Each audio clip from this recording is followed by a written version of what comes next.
Hi everyone, welcome back to our channel. మీలో ఎవరైనా chocolate lovers ఉన్నారా? ఉంటే మాత్రం ఈ వీడియోకి ఒక చిన్న లైక్ ఇవ్వండి. ఈరోజు వీడియో వచ్చేసి 3 pound 2 tier చాక్లెట్ కేక్ అండి. కేక్ స్పాంజ్ కోసం 7 inches ఇంకా 5 inches టిన్ని యూజ్ చేశాను. 8 inch టిన్ కూడా యూజ్ చేయొచ్చు. బట్ 8 inchలో మనం కేక్ బేక్ చేసామనుకోండి, కేక్ కొంచెం ఫ్లాట్గా వస్తుంది. అదే 7 inchలు బేక్ చేస్తే హైట్గా ఉంటుంది అనమాట. చూడడానికి కూడా లుక్ వైజ్ బాగుంటుంది. అందుకనే 7 inch ప్లస్ 5 inch టిన్ యూజ్ చేశాను. చాక్లెట్ కేక్ కాబట్టి విప్పింగ్ క్రీమ్లో కొంచెం చాక్లెట్ గనాష్ యాడ్ చేయడం వల్ల చాక్లెట్ కేక్ టేస్ట్ అనేది ఇంకా ఎన్హాన్స్ అవుతుంది. నార్మల్ కస్టమర్ మనం చెప్పే ప్రైస్కి ఓకే అన్నారంటే తప్పకుండా విప్పింగ్ క్రీమ్లో చాక్లెట్ గనాష్ యాడ్ చేయాల్సిందే. లేదు తక్కువ అమౌంట్లో చాక్లెట్ కేక్ కావాలన్నారంటే నార్మల్ వైట్ విప్పింగ్ క్రీమ్తో కూడా చేసి ఇవ్వచ్చు, నో ప్రాబ్లం. నార్మల్గా చేసినా కూడా టేస్ట్ చాలా బాగుంటుంది. చాక్లెట్ కేక్ స్పాంజ్ సోకింగ్ చేసేటప్పుడు షుగర్ వాటర్కి బదులు నార్మల్ వాటర్ వాడడమే బెటర్ అని చెప్తాను. ఎందుకంటే ఆల్రెడీ చాక్లెట్ కేక్ చాలా స్వీట్గా ఉంటుంది. ఇంకా మనం షుగర్ వాటర్తో సోక్ చేసామనుకోండి ఇంకా స్వీట్నెస్ పెరుగుతుంది అనమాట. ఆల్మోస్ట్ కస్టమర్స్ షుగర్ తక్కువ వేయమని చెప్తారు.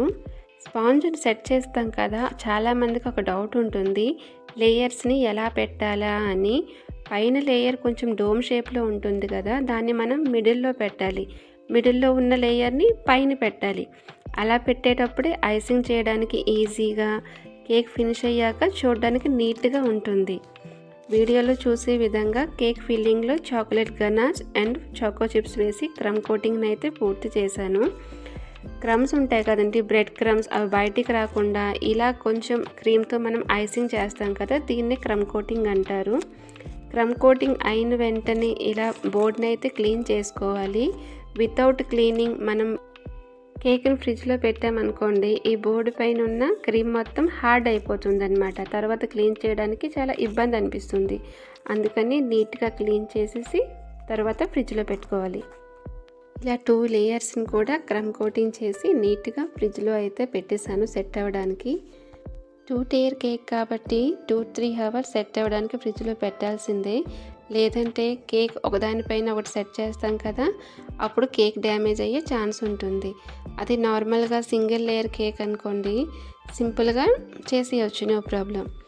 2 కేక్స్ కూడా బాగా సెట్ అయ్యాక ఫైనల్ ఫినిషింగ్ స్టార్ట్ చేశాను.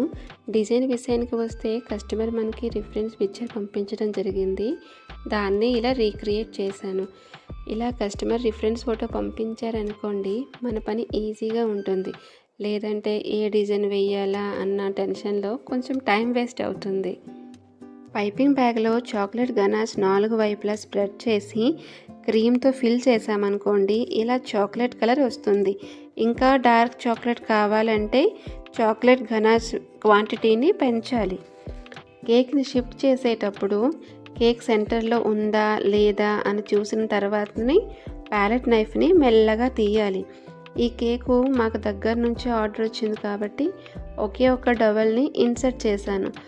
అదే దూరంగా డెలివర్ చేయాల్సి వచ్చిందనుకోండి, 2-3 డబల్స్ని కానీ లేదా టూత్ పిక్స్తో కానీ సెట్ చేయాలి.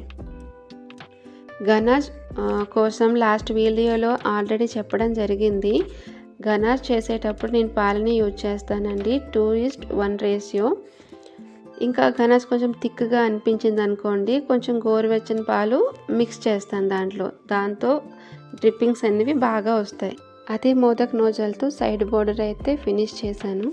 ఫైనల్లో ఇలా చాక్లెట్స్ అండ్ గోల్డెన్ స్ప్రింకల్స్తో కేక్ డిజైన్ అయితే పూర్తి చేశాను. ఈ కేక్ లుక్ మీకు ఎలా అనిపించిందో తప్పకుండా కామెంట్ సెక్షన్లో కామెంట్ చేయండి. ఇలాంటి మరిన్ని వీడియోస్ కోసం మన ఛానల్ అయితే సబ్స్క్రైబ్ చేసుకోండి. Thank you for watching.